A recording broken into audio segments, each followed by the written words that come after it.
Alrighty then, let's see what we have got here.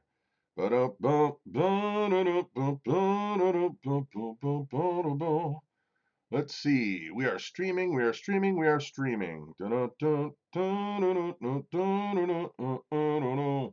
Hey, bandana grandma, palmetto paratrooper, RCP, mud pie girl, farmer Meemaw. Bring me a dream, boom, boom, boom, boom, make him the cutest that I've ever seen. Hey, hi guys, it is Brad, king of the mountain people, surveyor of all he rules, or ruler of all he surveys. I hope you are ready for an exciting and soon to be classic edition of Thursday Night Tech Talk. Well, that's the J0, so I got to go like T or something. No, that's like more like an O. Tech Talk, because this is J0. Tech Talk. How's everybody doing, guys? Guys, can you help me out by subscribing to my channel? That's shameless plugging, RCB. Come on, bro.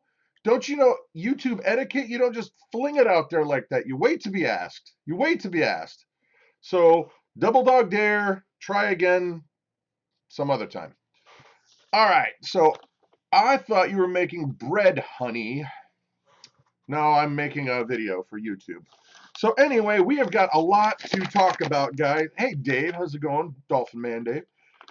Rain Country, waiting for it to rise. Woot woot. Had a great day, Farmer Mimo. We've got a lot to talk about. Here's my schedule. Here's what we got, guys. Let it focus in there. Oh yeah. Oh yeah. Oh yeah. Oh yeah. We got a lot there. This might not seem like a lot, but this is actually days worth of talking. So we're going to try and hit the main points, guys. And so what I wanted to kind of go over briefly is we've got some YouTube nonsense, some YouTube shenanigans happening. The unsubbing and unnotifications is getting kind of out of control. Wait, pause. Andrew, hello from Sydney, Australia. Good day. So the YouTube unsubbing is kind of getting out of control, and the unsubscribe and the unbelling, and there's more to it than that. We're going to talk a little bit about that. We're going to talk about use of music in your videos, when it's appropriate, when it's not, how to pick, where to get, all that kind of stuff, and the consideration of folks who might be hard of hearing. That's an important thing to think about. Copyright infringement. Dun, dun, dun. And we've talked about copyright infringement before and how to avoid it. We'll touch back on that again tonight. But also, it's happened to me. Bang, just happened. And I was innocent. And we will get back to that. But we're also going to talk about, and this is where I really hope we get to, because one of my very big fortes in life is I'm an audio guy. I've owned recording studios. I've owned, you know, audio production facilities, mastering houses, and while my YouTube audio product, if you will, is not exactly what I would call worthy of international distribution, I do know how to do these things, and I have done these things in the past.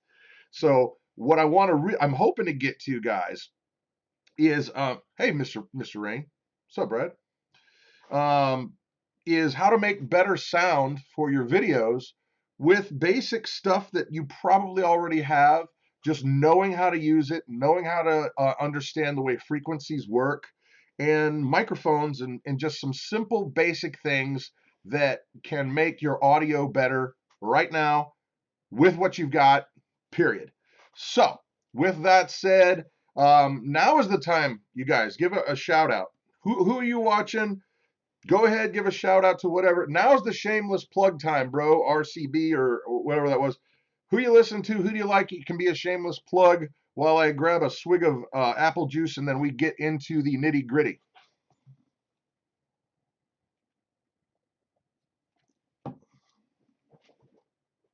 Nobody's typing. Okay, so we're going to get into the nitty gritty. All right, first things first, guys. Unless they're typing right now. Oh, yeah, there is a delay. There's a delay. Frozen. When your heart's not open. Slightly redneck, says Kathy Shaken. Dude, it took me quite a while, but I ate an entire bowl of mashed taters and gravy. Nice. Everybody's got to have goals. You know what I'm saying? Urban Girl Mireya. And you got to say it like that too. You got to say it like you're on, what is that channel? Ah, shoot. It's the Spanish channel. I can't think of it. But they talk like they get low. Mireya. Oh, why can't I think of it? I talk about it all the time. Anyway, all right, kiddies, here we go. First real food since surgery. Nice. Telemundo. That's right. Telemundo. And you got to get low because somehow it's just cooler. Telemundo. All right. I have done a lot of searching around about this whole new YouTube algorithm. Now, this portion of the evening, guys, is straight up for people who make content. If you're here and you're just here for the chat, that's totally fine. Just understand that this is going to be nerdy, techie stuff. So, that said, if you make YouTube videos, or if you just really pay attention to who's in your YouTube, who you're subscribed to and who you're not subscribed to, YouTube has made some changes lately. And they did this in true YouTube fashion in that they didn't tell anybody they were going to make these changes, and they were going to be major sweeping changes, and it affected a lot of people very, very negatively. Thanks, Keith. Very negatively. And I noticed it late September, no, probably mid-October, early October, mid-October, and then I was convinced that something bad was happening in early November, because what was happening, and you guys tell me this too, Mr. Rain, you're here, and you guys might have noticed this too, is what happened was our channel was on an upward trajectory, trajectory, and we were getting a nice, healthy amount of subscribers every day. Every day it was pretty much around a certain range, and I don't want to say because I don't want anybody to feel weird. But then mid-October happened, and then early November happened, and all of a sudden it went bam. It completely nosedived to about 10% of what it was. And I mean that. It was like predictable, predictable, predictable, predictable. Bam. People jumping out of airplanes and stuff. And so I started looking around going, is this just me? And I started looking at other channels, and I started looking at other, blogs and vlogs and big channels, everybody from, who's the guy? PewDiePie to Casey Neistat to H3H3 and all these big, big channels. And they're all saying the same thing. It's happening to them too. Well, it's finally come out officially, excuse me, that YouTube just did it again. They changed their algorithm. Yeah, PewDiePie is, he's deleting his channel over this. He said he's going to delete it when he gets to 50 million subscribers. So, yeah, a little bit of tears there. But the bottom line is this. It was YouTube's fault. They don't communicate these things to anybody. And then all of a sudden, people that are on the front lines, like, we are surviving off of YouTube. My family is literally surviving off of whatever little money we can make off of ad revenue from YouTube. So you better believe I am on those stats every day going, what can I do better? What can I do better? How can I make people like these videos better? How can I make it more appealing to more people, right? While I'm still not alienating the folks that have been here forever.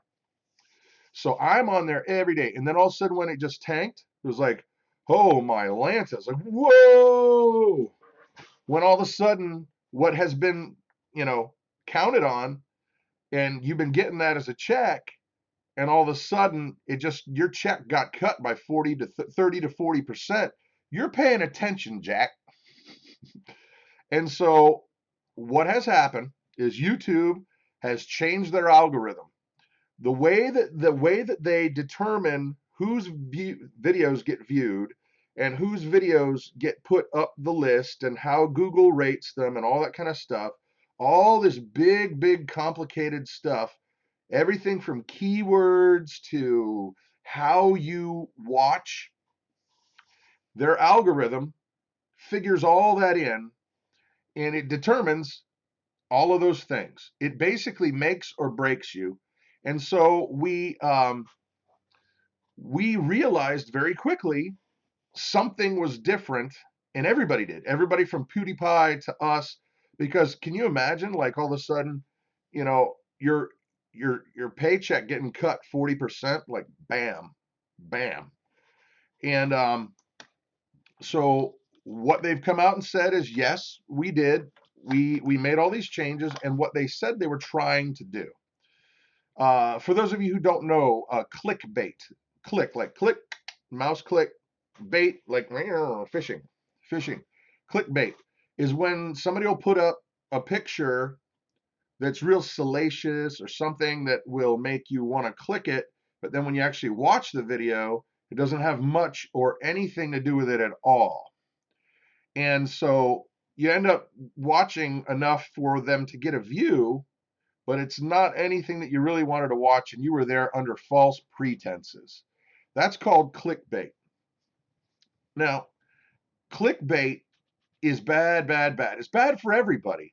But the problem is this: they were trying to change their algorithm to get rid of the people that were doing clickbait, right?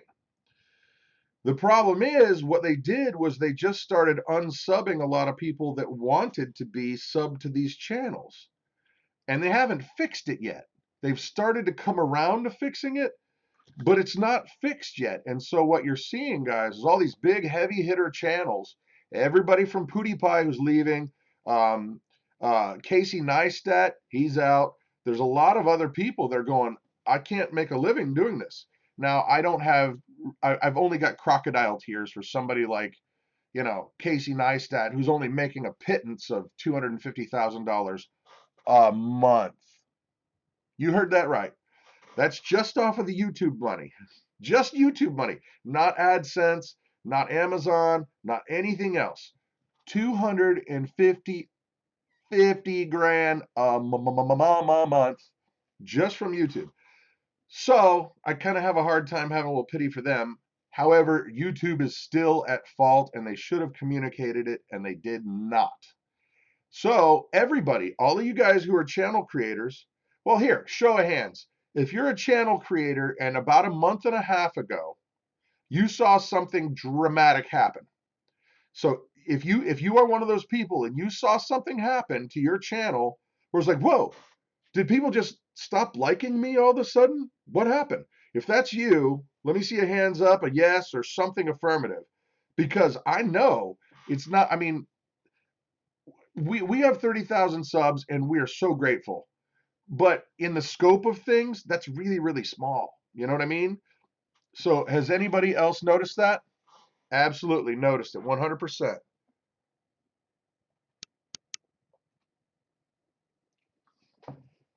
It has been so, a Rain Country Homestead, it has been so irritating losing so many subs and seeing my meager income decreasing by the day. Yes, exactly. Ha! Yes. What we speak English, Spanish, and Spanglish. Okay. Yep, started happening a month or so ago. Nope, people never liked me. Maybe that's because you're always trying to kill somebody with like a wrench or a Sharpie. Try something nicer, Hey? Big time, BC Truck says. I went from 30 to 40 subs a day down to 1920. Mine was more dramatic than that, guys. Mine was a lot more dramatic than that. And it was like, whoa, because this is how we provide for our family. And I was like, might not be able to pay the bills this month again. So anyway, I wanted to chat about that, first of all, because it is happening. It's a real thing. YouTube did it.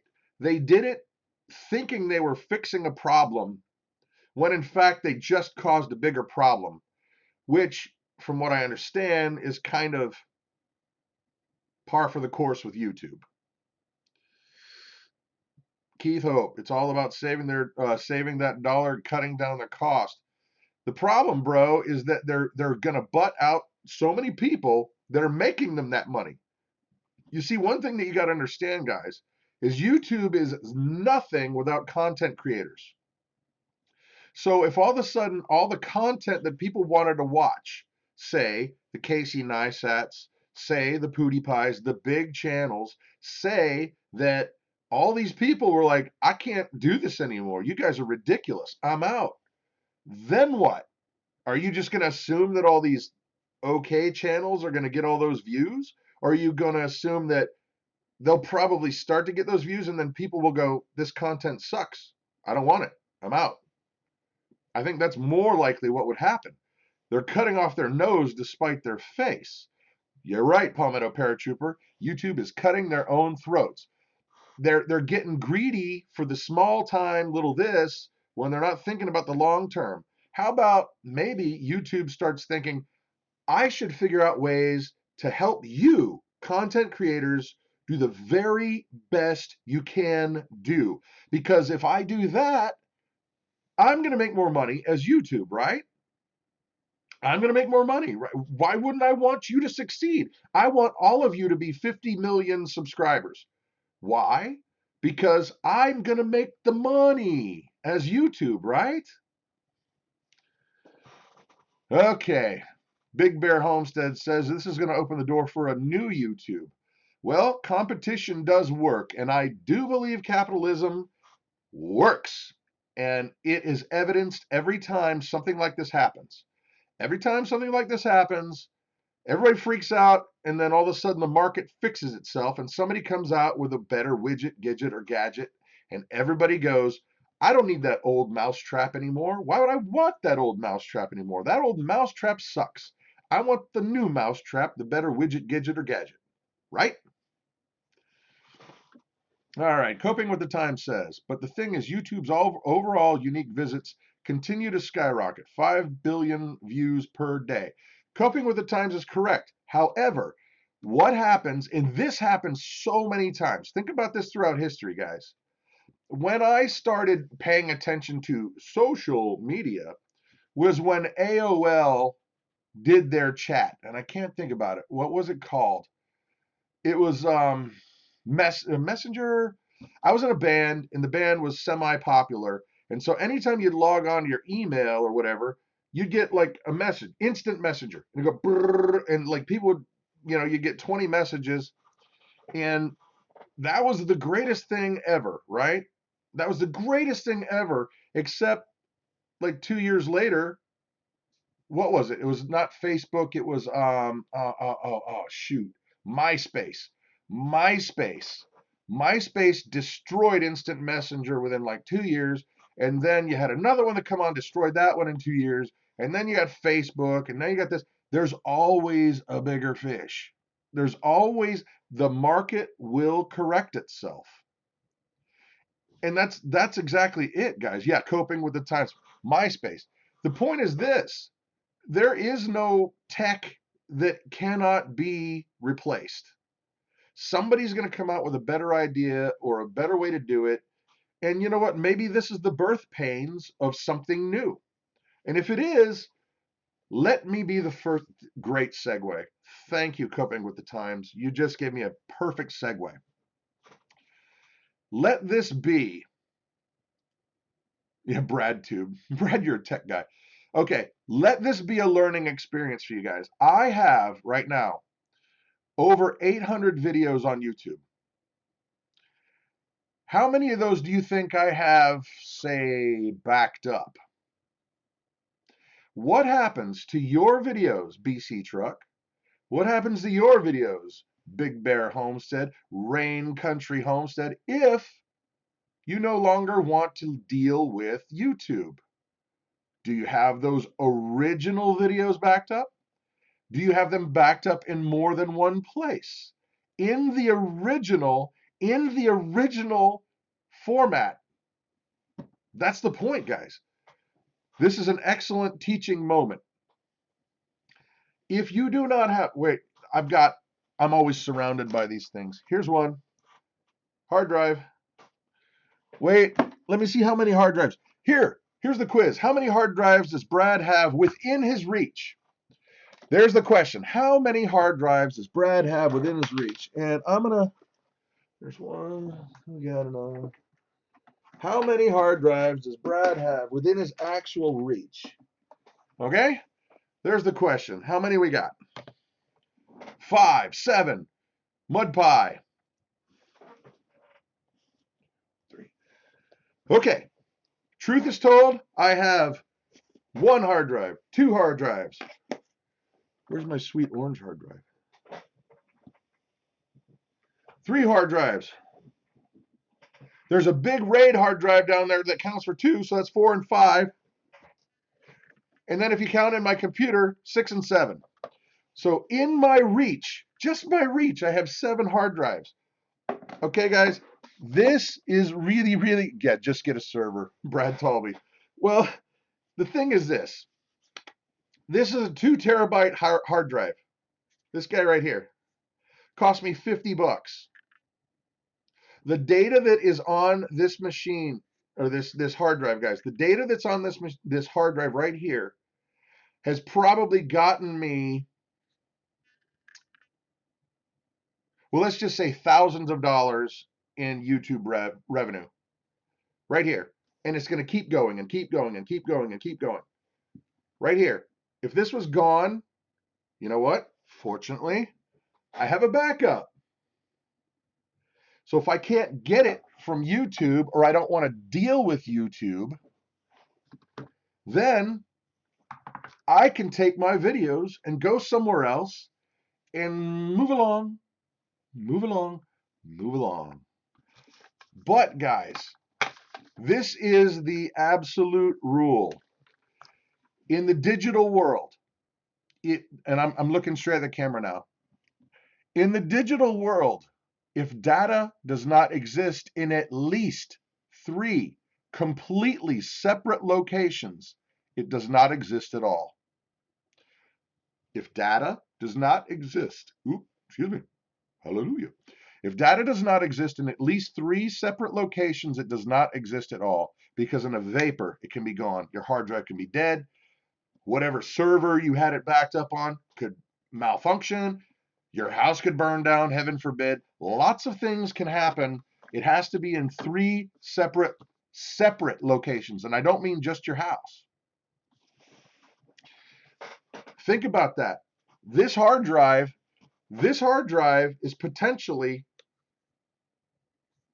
basically paying my family's bills. If I don't have YouTube, I got to take this somewhere else, right? I got to make money somewhere else, right? Data, yeah, storage is so very cheap. You're right, Jan, or Jan, however you pronounce it. I'm not trying to be weird. I just don't know how. I think I might have said Jan. I don't remember. Anyway, so therein lies that. Now we're coming up on getting closer to the Brad tube. Oh my gosh. Well, I'll tell you what, for you content creators out there, do not kid yourself. I've actually been in conversation with several other big channels. And let's just say that there's a lot of murmurs and a lot of people that are very unhappy with the censorship that YouTube does. And for that alone, we're all kind of going, what would it really cost to put a streaming server together? Because here's the thing, guys. There are servers, and then there are streaming servers. Now, a regular server is like a bank of computer brains and hard drives and stuff. They duplicate each other that connect to the world via the internet, and they allow you to access certain websites, right? Well, a streaming server is different. They censored my how to build a shotgun video. Booyah. And we're going to talk about that in a minute, BC.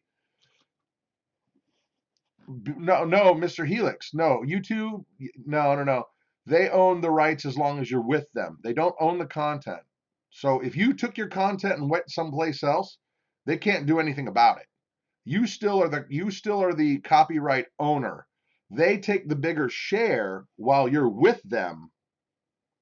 But if you take your content somewhere else, it's yours. They can't do anything about it. So, dang it, you made me. Oh, talking about other content creators, we've been talking about. Um, I've been chatting with a lot of people about what it would cost.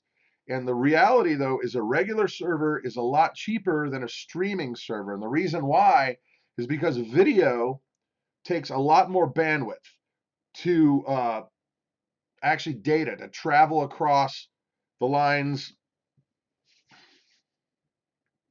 Yeah. I'm sorry, I'm trying to read some of the comments as we're going. Usually I got Mamacita here who is not here, and she fields some of this. So if there's dead spots, I apologize. But anyway, a streaming video server costs a lot more money because you're dealing with big chunks of bandwidth instead of like little teeny weeny chunks of bandwidth when you're talking about email and websites and stuff like that. Pictures are different than video. However, here's a question. And this is completely off the cuff. For those of you out there who are content creators and or preppers or self-reliant people, would you be willing to pay, let's say, $4 a month to have access to, say, 10 of your favorite YouTube channels, but they were completely unhampered by YouTube? It was a completely separate thing. They were doing their own thing. It was not with YouTube. There would be no way to censor. They could do whatever they wanted.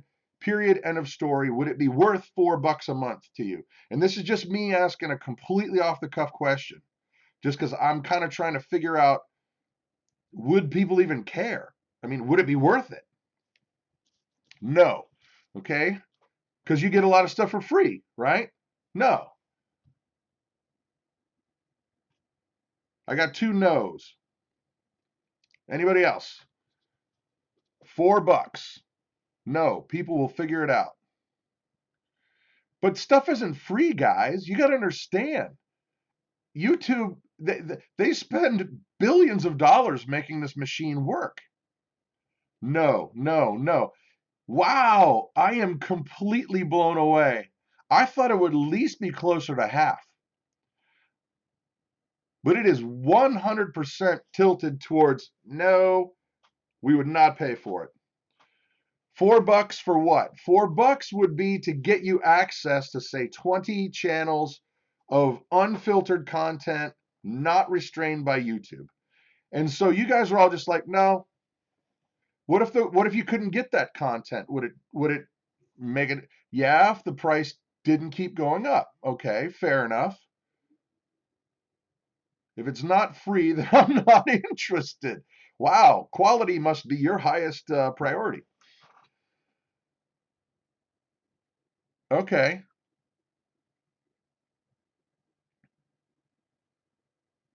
A fire building class costs $59 for 4 hours. You know, that is a really funny thing. It's amazing to me. You know what? I'm just blown away. I'm blown away, and the reason why I'm blown away is because you guys have no idea how much effort goes into making content. You just don't. And I guarantee you that 90% of the people that said no don't make videos. Because if you knew what went into it, you would understand there's value there. And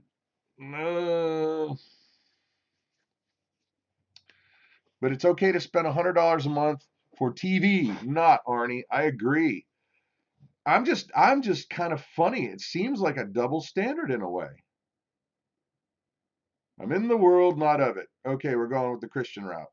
Got it. But if it's free, I'll take it. Doesn't really line up.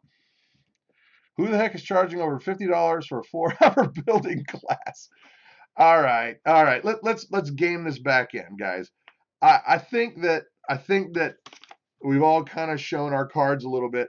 I'm just trying to figure out if it's worth it. And I think that the people that view it worth it would not be enough to support it just on this completely impromptu thing, right? I pay for my Wi-Fi. So you feel like I'm paying for it. Well, who makes that content? Time Warner. When you pay your money to Time Warner, they don't pay the people that are making the content. They don't pay me. They don't pay me at all.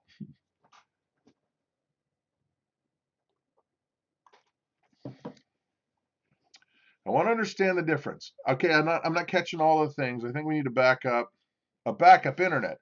I think you're right, and it does not need to be internet 2. You know what? Okay, I wanted to get to this, and maybe we can, but I think we need to talk about something that's been floated around in the news a lot lately, guys. Have you guys been hearing about fake news? Who has been hearing about fake news? Because it's on every TV thing, it's on all this stuff, and the government wants us to believe that we need to clamp down on fake news. Well, I think the first big problem is that they did a study. I read a study, credible sources, of course. Um, and the biggest perpetrator of quote unquote fake news was the White House.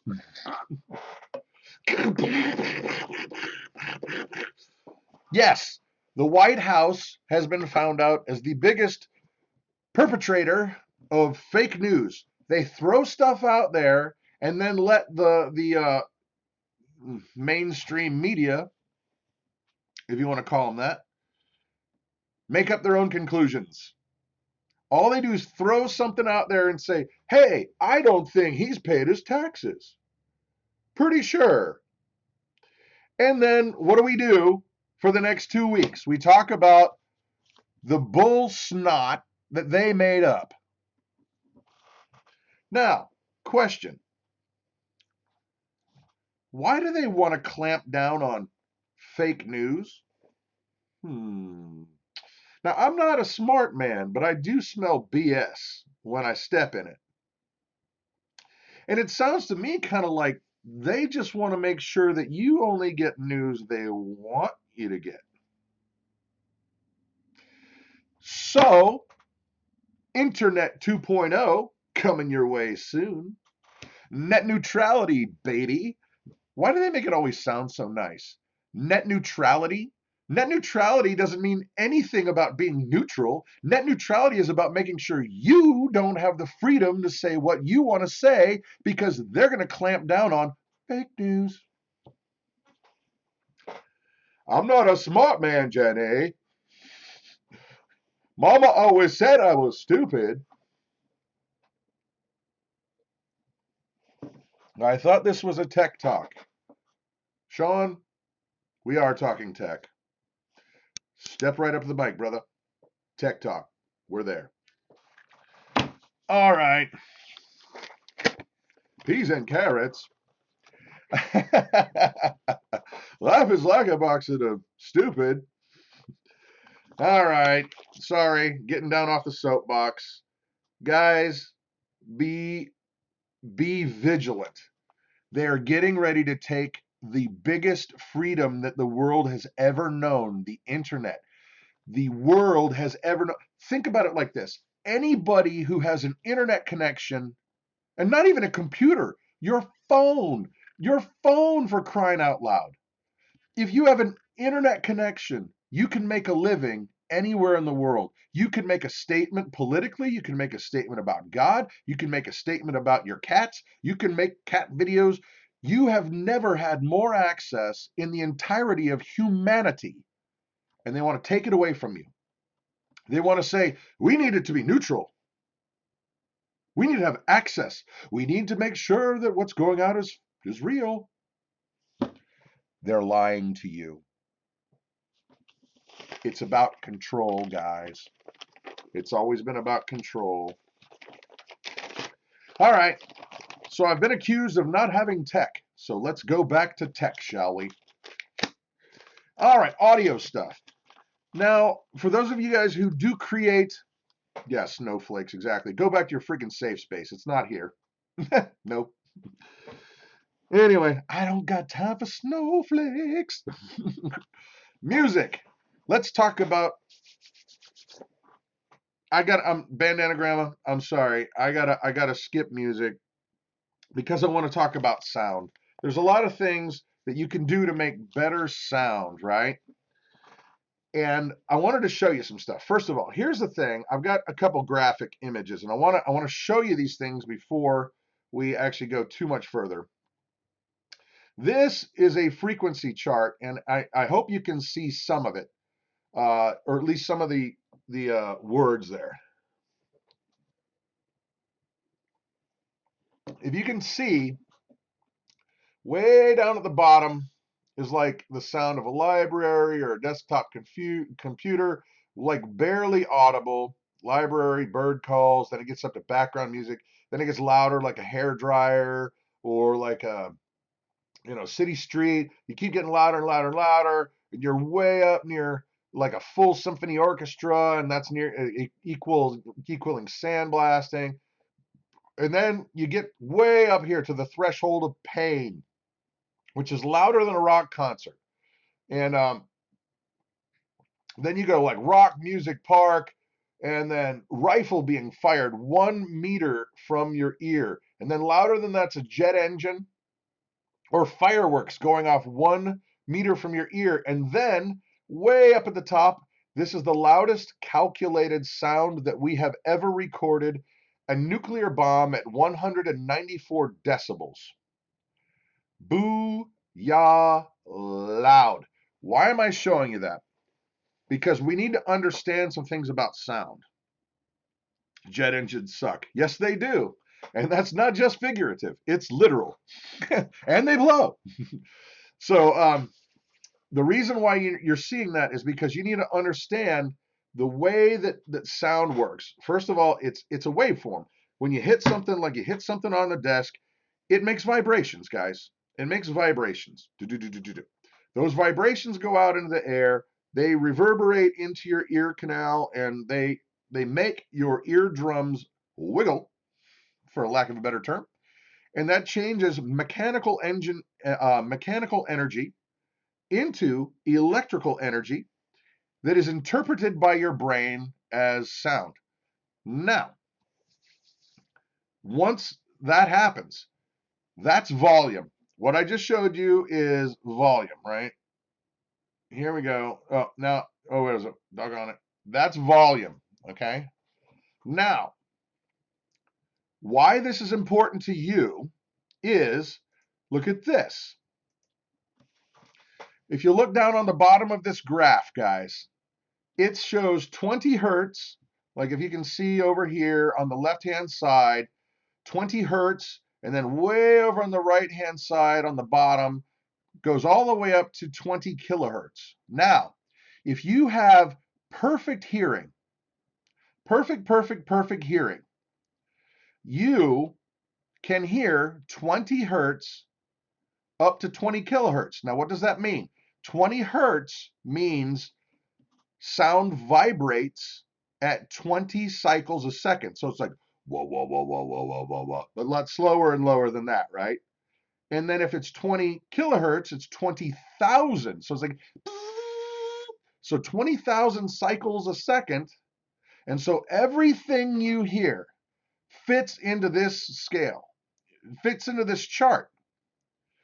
Now, here we go. Take a look at this. The most important reason I want to show you this is, look at this chart here. It says the human voice, right?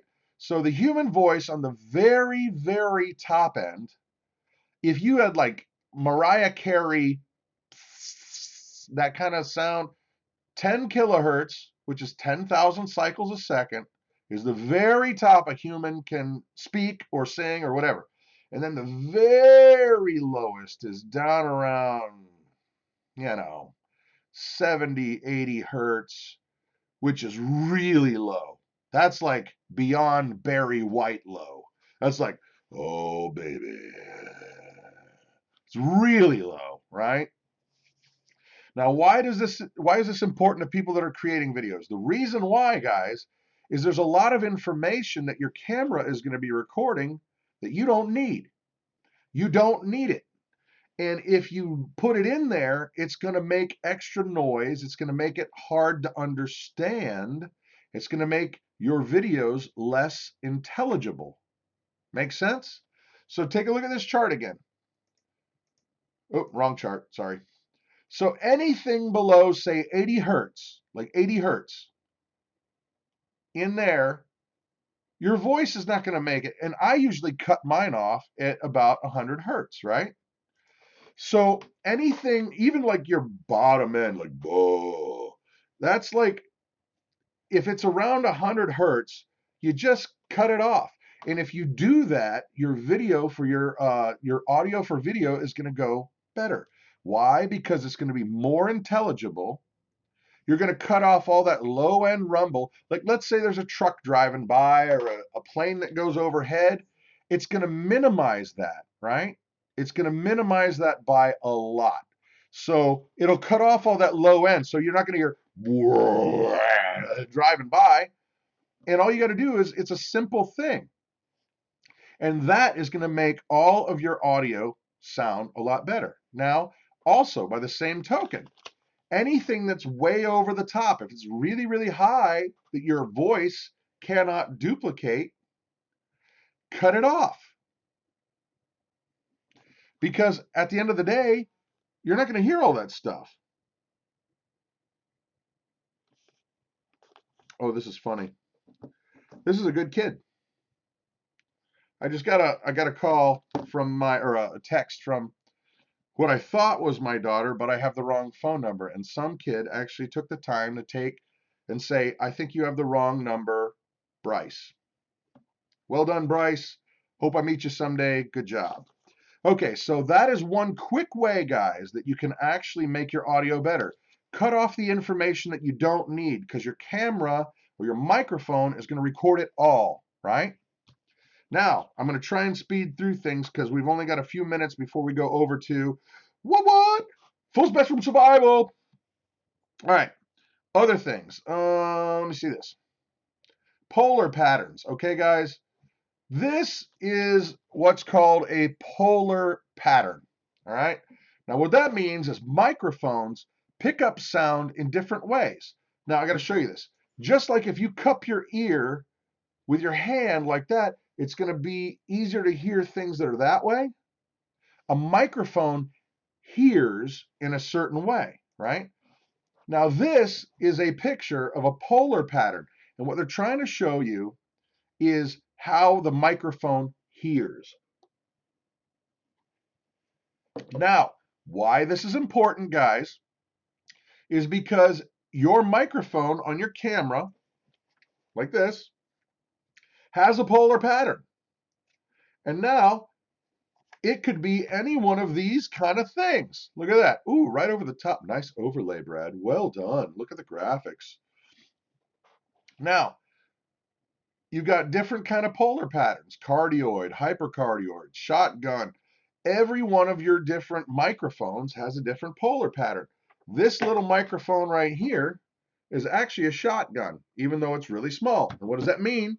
Think about a shotgun. What does a shotgun do? Boom. And it spreads out just a little bit. So if I hold this microphone in front of me, it's going to pick me up really, really well. But anything that's over here on the side, it's not going to hear very much at all, right? It's not going to hear much at all behind me at all. It's just going to hear really nice in front of you. Now, a microphone generally on a video camera has what's called an omni pattern. And for those of you who know Latin, what is omni? Come on, tell me. What is omni?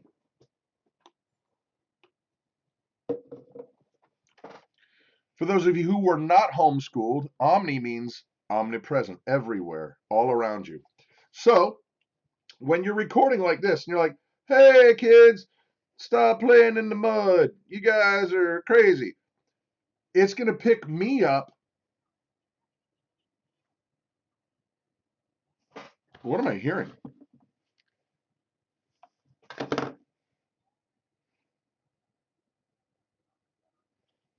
I do not know why I'm hearing a commercial, guys, but I'm hearing a commercial. It's not my fault. And no, it's not the voices. Anyway, Omnidirectional means you're going to hear it from all directions. So if you are pointing this like this and you're filming your kids, right, then it's going to hear you just as much as it's going to hear the sound out there.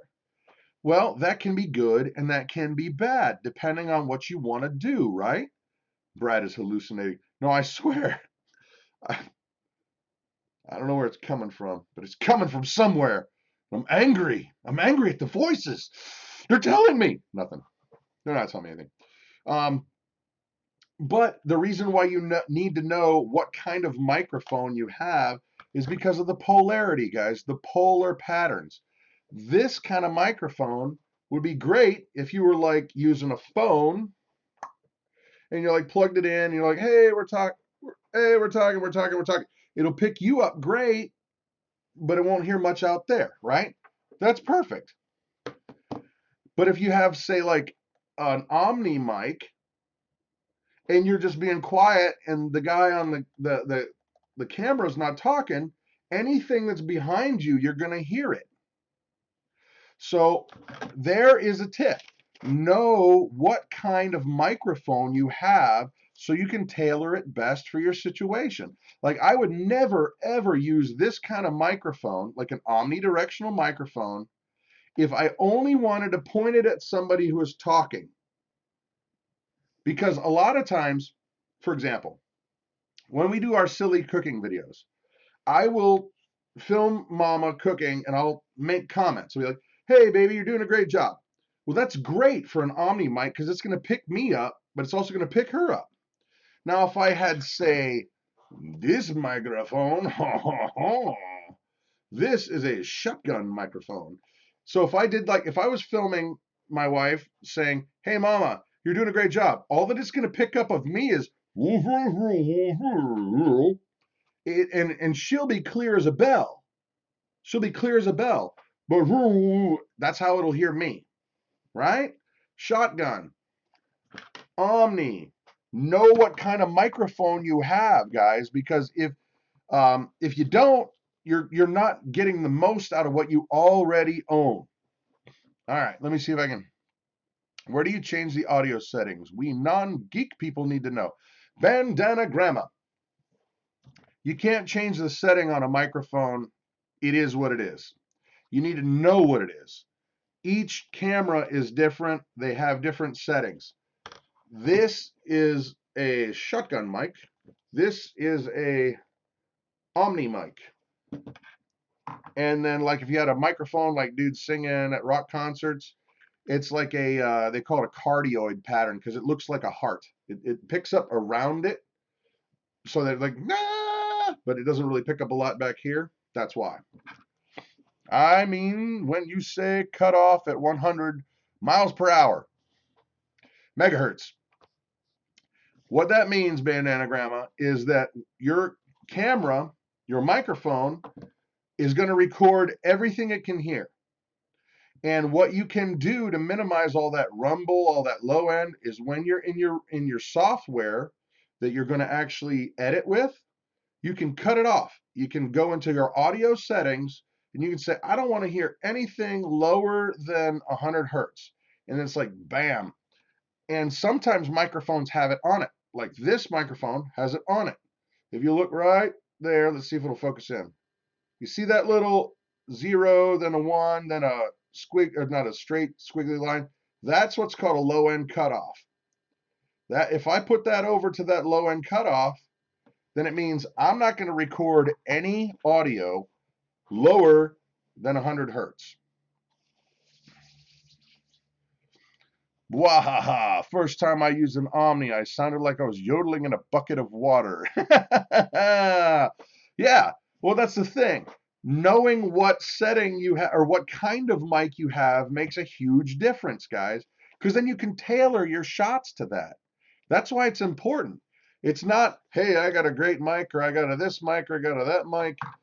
It doesn't matter. This mic, this little teeny weeny little Rode mic that I got to plug into my phone sounds as good as this $250 mic right here. This was $49, $250. But it's when you know how to use it. if you know how to use it, you can take something that's cheaper and make it sound a lot better just by knowing how to use it.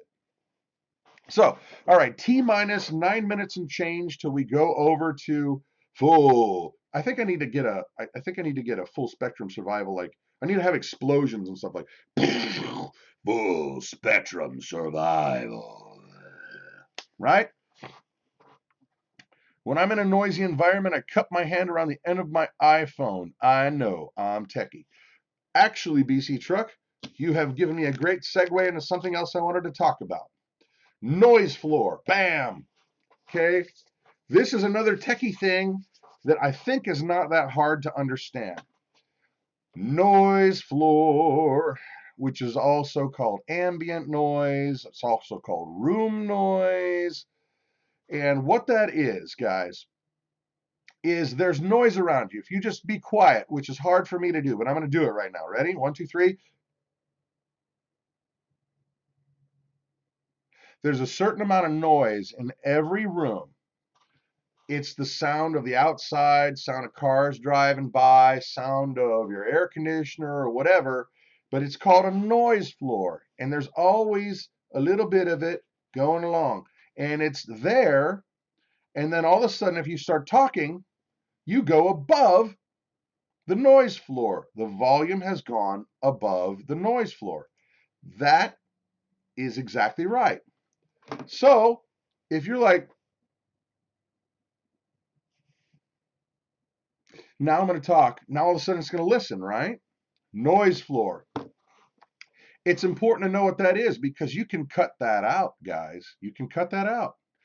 And you can do it in your software, and you can also do it in a microphone or in the camera.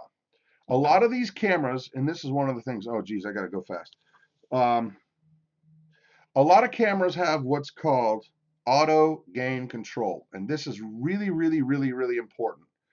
Most cameras are set that when you put it on, you're like, I'm going to film you, Johnny. Go kick the kickball because you rock and you're going to get a trophy, even though you didn't do jack squat. And we live in America now and everybody gets a trophy. Anyway, so when you go to film the kid, there's noise around and the camera is going to adjust up and down the volume based on what it's hearing. So the camera adjusts. It's like, whoa, this is loud. I got to turn the volume down. Whoa, it's really quiet. I got to turn the volume up. So that's why you hear that sound going up and down and up and down. Well, when you start getting into professional microphones, that's when everything changes. However, what you have to do is you got to turn off that automatic gain control because now you got a good microphone and you're wanting this to pick everything up and you're wanting much confidence. I needs more trophy. Yeah, exactly. I knew I was going to get some crud for that. Problem is, your camera's going to record with that automatic gain control if you don't shut it off. So you need to figure out a way to turn your volume of your camera's microphone to where it's good for here, but you got to shut this off. You got to shut off the gain control, or else what it's going to do is it's going to make it really, really loud, then really, really quiet, really, really loud, really, really quiet, and it's going to try and bring up the really quiet parts, and you're going to get a lot of noise. And then when you talk, it's going to try and bring it down to some normal level. There's not enough time to explain the rest of it in 5 minutes, but that's it. It's called automatic gain control.